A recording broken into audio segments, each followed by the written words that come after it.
What's up, guys? Welcome to Podcast 412, Fight for Purity. A bold way of looking at challenges that young people are facing. We'll talk about the naked truth of life and how to handle the problems you're thinking but not talking about. So strap in, get ready for another great podcast. All right, welcome back, everybody. So we're gonna kind of continue on our last episode. We took a pause for about a week, and then we're back now. So we're gonna start with actually, Elisa's gonna give us a fun fact, and then we'll go from there. So go ahead, take it away, Elisa. Okay, so this silly fact is that many tend to use the bathroom for men. Okay. Men tend to use the restroom for biological reasons, to drain their bladder. Where women, on the other hand, use the restrooms as a social lounge. Guys will never speak a word or make eye contact with each other,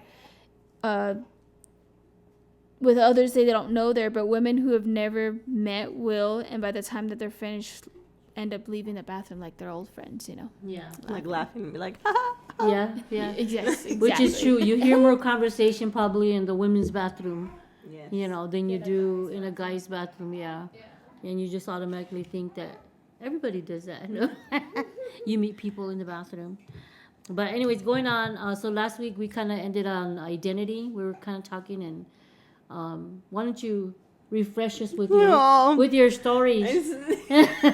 That way we can kind of start. Hey, everybody's doing that today. So I mean, I don't think it's anything new. So So basically, when I was in high school, I was in a relationship, and there was this MySpace, what we called it, and it was kind of like Twitter and Instagram Facebook. In a sense, yeah. And so I had this picture where I had in the caption that I was this guy's girlfriend. So I had so-and-so's girl. And then when we had broke up, because I wasn't his girlfriend anymore, I put no one's girl under that same caption, under that photo. But I was always trying to find my worth in a relationship. Yeah. And before I knew it, I was already in another relationship after that one. And then did you change your post again every time? No, okay. After that, I was just like, you know what? Let's not. Yeah, because you see that a lot. And that's one of the things that we're talking about was because we kind of we veered off our conversation a little bit last week. I don't remember what exactly we were talking about, Delilah. But then we got veered off into your identity, because I feel like that's something that kids struggle with a lot today. So the way I kind of wanted to look at it was, you are kind of, I think one of the episodes we kind of talked about you're becoming somebody, like the decisions that you make and the way you conduct yourself, the way you speak, the friends that you have, everything that you do is pretty much shaping who you are. Just depending on, what your surroundings are like your friends at school, even today, especially media has a big impact. I feel like that's where most young people or a lot of people socialize. Yeah. Kind of, even though they're not really socializing, but that's what they're doing, I guess, now, is that's kind of how you socialize with people. But that's kind of where nowadays you're finding your identity. And the way you can kind of look at it is either you're that person, and I kind of gave an example when we were talking about this earlier, is you're either that person that's conforming to everything, you're conforming to all the trends, whatever trends out there, you're kind of just following that, whatever everybody else is following, that's what you're doing. If it's popular to be dressing a certain way, or to have clothing, specific kind of clothing, that's what you're doing. Well, even down to the makeup, because a lot of kids nowadays, they all look the same because of their makeup. Yeah. I mean, what's a big thing right now, I think, is eyelashes. I noticed that. I think the eyelashes, because I see nails. Yeah, and not to say that it's bad. I mean, obviously, but but that's whatever's popular on the media. Yeah. That's on the media world. That's what I think also You probably all hate me with this one. The whole jean thing with the tears. Yeah, that's like a popular. Because you wouldn't be wearing that honestly if it wasn't popular. Yeah, if it wasn't like a fashion statement, I guess. You know.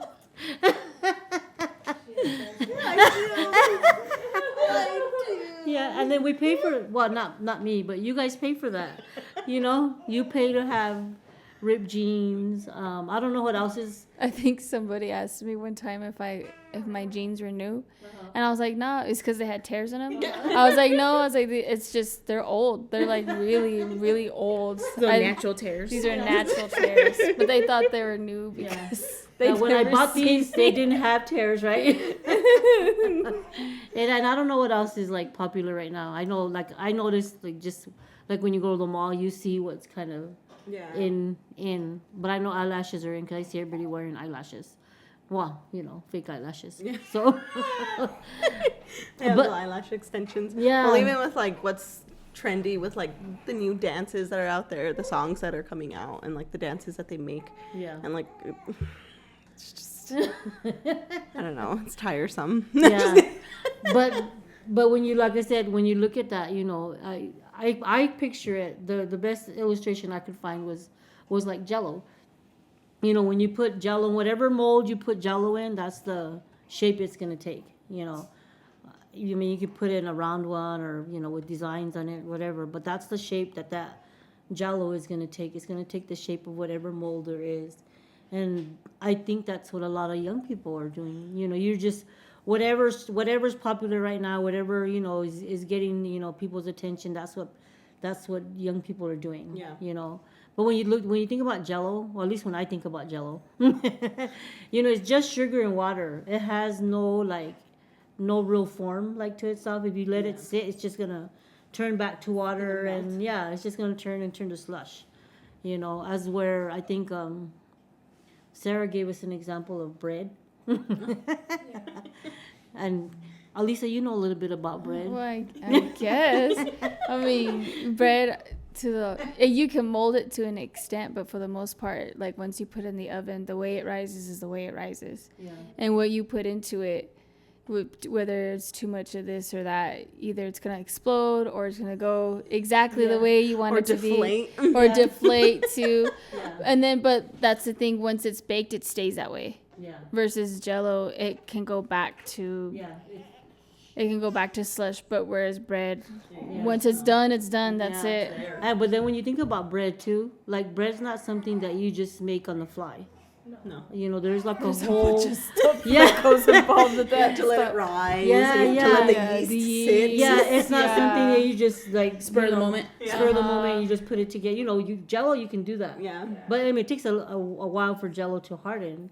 But like you boil said, water. You boil water, put it in a mold, and then let it just sit in the freezer and get cold. But no effort for Jello. Yeah. But with bread, like there's a whole process to it. Like kneading it and rolling it out, and letting it even rise. After kneading it, you have to let it rise. Proofing Oh my gosh. it. And then if you're gonna egg wash it, and then it depends what kind of bread you want. Do you want sourdough? Do you want honey wheat? Well, I guess like sourdough's like an even longer process. Yeah, it is because you need like a starter, and you have to like let it sit there for like I guess it depends if you have like a cool fancy machine or if you're just doing it naturally. I think naturally you have to like let it sit for like a day, I think, for it to like completely expand, because you want your dough to be airy and beautiful. So in order for you to get that, you gotta have patience, bro. Patience is a virtue. Or you gotta be with money that have the fancy machines that speed up the process. But even with the fancy machine, you still takes time, right? Because you got, what is it you said, proof it. Yeah. You gotta knead it too, right? Yeah, you gotta knead it. Yeah. And then you can't over knead it or under, right? Yep. So everything's like kind of particular. Yeah. And then are you gonna make it like pretty, like because you can make like designs and score bread. it. Yeah. Yeah, like you can braid the bread, but then you have to egg wash it to make it get that golden look on there. Yeah. So that's the difference, all right, you guys know. That's kind of what, like, finding your identity is really, you want to be like that bread, you know. That bread requires ingredients. It requires like some time. It requires work. And I feel like, you know, that's what your identity is about. You know, it's about like, how do you conduct yourself? Like, what are your values? You know, and I know like when you're young, you probably I don't know what my values are, you know, but You don't think about it. yeah. But the thing is, what are you kind of allowing to shape you? Because, you know, you're either going to be that person that's going to allow the external things out there to shape who you are, or you're going to, like, be basically somebody that's working on the inside of who you are. You know, and I think I gave an example about, like, all of us have been in a situation where your friends are, like, pressuring you to do something that maybe you don't want to do, or maybe something that you don't agree with, you know. Yeah. And what's going to build character in you is being able to say no, you know, when everybody else is telling you, no, do it. But what's going to build, you know, something inside of you is going to be when you're able to say no to something, when you're able to be in a situation, you know, where you are feeling that, you know, that peer pressure. Yeah. And you're going to be able to say, no, I'm not going to do that. You know, that's what's building character inside of you, you know, so that you're not Jello. You know, because you don't want to be Jello. You don't just want to be that person that just, you know, gives into whatever is going on. So, and I don't know if you guys have any examples of, like, situations that you guys have been of Jello, of maybe where you were Jello, or maybe where you made a decision like, you know what, I'm not going to do that. Even though everybody else is doing it, I'm not going to do that. I don't have any story. I was always just like, yeah, let's go do this. And you were just like, okay. And I just went along with it. Yeah, and I feel like that's how kids are today. But like I said, really, it's kind of sad though. So we're trying to get you guys to see that the decisions that you make, like, matter, but they have to be your decisions, not to just where you're just like Jello. You're just conforming to everything that's going on around you. You're just getting your values basically by, you know, I think I heard somebody say the other day, you know, like if a celebrity says something, okay, well then I'm gonna follow that celebrity, you know. But that's, you know, but they have a lot of influence, yeah. Yeah. But that's the sad thing is, like, it's not your decision. Like, you didn't weigh, like, you know, one of the things we talked about, I think, way earlier, was about, like, when you have speech, that it should have, like, some weight to it. Like, the things that you speak, or the things that you at least agree with, kind of, you should at least have an idea of why you're taking a certain side, you know. Yeah. Why you're kind of embracing what somebody else says. Are you just embracing it because they're popular? You know, because if you're just embracing it because because it's popular, then you're just like that Jello. You're just allowing what somebody else said to kind of shape you, but it's not something that you actually necessarily, like, agree with or even, you know, believe. So yeah, but that's where we're going with that. So it'd be appreciative if well, the only thing I can think of, I've used the story before, though, I think in one of our past episodes. I don't even remember which one, where my friend, quote unquote, when I was in middle school, we used to hang out with each other because I was super shy, and when I first started middle school, and we went somewhere one time during lunch, and I was like, where are we going? Because there was, like, nobody around, and, like, it's like the back, you know, the back alleys of the school that every kid finds, you know, the spot where nobody notices you. the security. Yeah. So I was like, where are we going? And her friends ended up smoking. They were smoking cigarettes, and I was like, that's not something I'm interested or want to do or be around, because I don't like the smell either. I think it's really gross. It still grosses me out. And I remember being like, are we going to stay here? Can we go? I was like, because one, I'm hungry. It's lunch. I don't want to waste my lunch. Yeah. And then, but she was like, we're going to stay for a little bit. I was like, I don't want to stay. And then she's like, well, you can go then. And I was like, well then. And I was like, I guess I'll go then. And I left, and then after that, we didn't really hang out during lunch at all. She didn't seem to go look for me, so, you know, obviously she didn't care that I was not around anymore. Yeah. You know, so, and I found new people to hang out with. Yeah. But I guess that's kind of an example of being a bread instead of a Jello. Yeah. You know, you know. Yeah, because I would have been like, oh, okay, well then let me try it. my gosh. You're just Jello, huh? I was the That's Jello. funny. I think I was I was able to resist. I think to a certain point because a lot of my friends were like into like bad stuff, and so they were always trying to pressure me like to do different like things that were unacceptable. But I didn't give in like right away. I was like, no, no, no, no, no, I'm not gonna do that. No, I'm not gonna do that. No, I'm not gonna do that. I'm not gonna do that. You know, but for a certain time, I was able to, you know. But then eventually, to some things, I did give into, you know, because, you know, even though like I knew that it's not something I wanted to do. Yeah. It's not necessarily like, oh, you know, I'd like to try to do that. I really didn't want to. I didn't want to do it. But eventually, I gave in to that pressure from the, you know, from my friends, and I did do stuff, you know, that I originally didn't want to do, you know, so that, you know, kind of did shape things, you know, for me, I think later, because then kind of what we talked about before, you break that boundary, and then you start, you know, it starts moving and moving and moving, and, you know, then you start doing stuff that you didn't want to do. Yeah. You know, eventually. Well, I think like eventually, like down the road, like it was harder for me to say no. Yeah. And it's still hard for me to say no. But like now there's like more of a foundation because I like found who I am in God. And so like, so I'm like, okay, well, no. But like back then, you know, it was harder to say no to like give out my number, or harder to say no to like not talk to somebody. Yeah. Or go anywhere with anybody. Like Yeah. I used to get in cars with strangers. Like like I don't know how, like, you know, and it's so it built that because I was already open and like just open to saying yes to like whatever. Yeah. And thinking like I was invincible because nothing happened at that moment. That like when it did come down to say no to some things, it was, I don't know, I guess harder. I don't know, that makes sense in my mind, I guess. I don't know. No. Well, it's true the other way around, where if you say no enough, like it's almost hard to say yes because you're just so used to I know. Yeah. I'm good. Yeah. Like, you know, Yeah. you get used to saying no a Yeah. lot. But I feel like no builds character. Yeah. Well, yeah, because do you remember that time we were at the car wash and that random dude and his son, they invited us to his birthday party.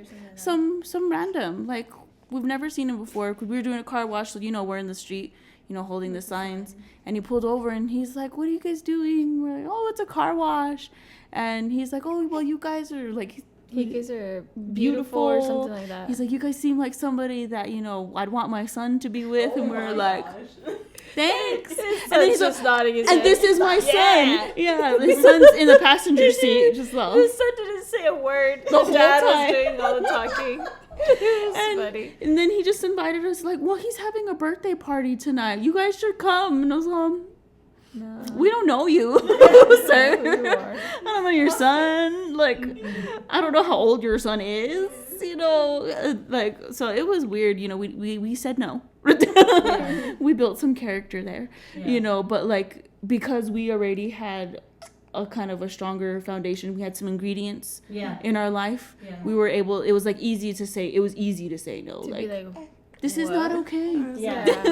Strange. You playing wingman for your Yeah. son is not okay, sir. Yeah. And it's funny, it's just simple stuff like that though, just having like common sense or having like a radar, like, okay, you know, and some people don't have that. It's like, you know, what is it? I can't remember, but I think you had a friend that like right away, okay, you know, if you're just nice to her, like, Yeah. you know, just, Yeah, and then there was, you know, because I've had situations where people, you know, they were nice to me, they were not rude, they gave me flowers, you know, and everything, but he had a past that I knew of, and so I obviously said no, but my friend gave me the impression that she's like, "Oh, I would have said yes." I'm like, even though he has a terrible past like that I know of, that he has issues that he hasn't worked out yet, but I should just, oh, it's okay because he gave me flowers and chocolate. Like, that's crazy. That's not gonna go away. and that's the thing is I think that people don't realize, I think young realize that, dude, you have to have some kind of filter, some kind of, like I said, I think I read one time, I can't remember exactly, but I read a thing that the more you say no, like in a big crowd, it actually strengthens your resolve to say no. Oh, wow.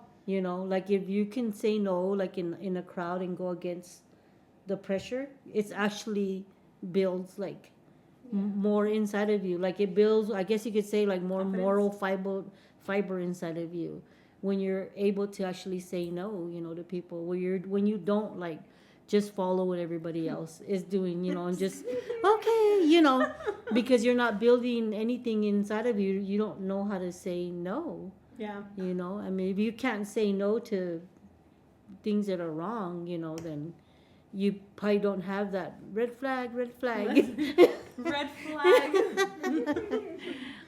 But yeah. But one thing I did kind of want to end with though is just, because what you're really doing when you're trying to find your identity is you're trying to find like value. Yeah.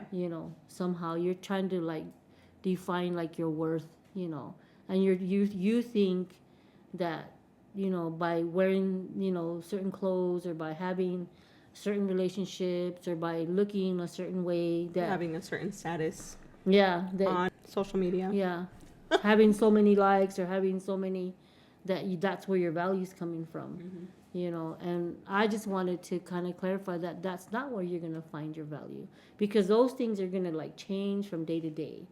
I mean, it just, everything changes so fast. One week something's in, and then the next week it's not. Something else is, more popular. But just for you to know that you're valued in that, you were, I believe, created, uniquely,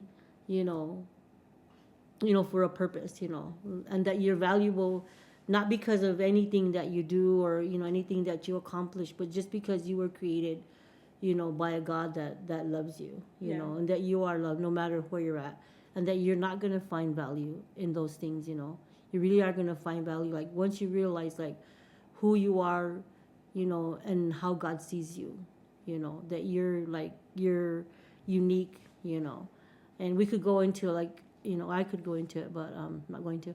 But just being created, it's not like we said, it's not this simple process that you just, were conceived one day and then you just, came out of your mommy's belly, But God was very when He made you, there's like a lot of intricacies, about you, not just your physical self, but just everything that He created about you, that you're unique and you're valuable because of that. You're not going to find your worth in looking at those other things. But hopefully we can come back next time and we'll see what we go from there. Okay? So thank you guys for joining us, and we'll see you next time. Thanks for listening. Join us for our next podcast. You can contact us through Instagram at podcast412 or email us at 412fight@gmail.com. See you next time.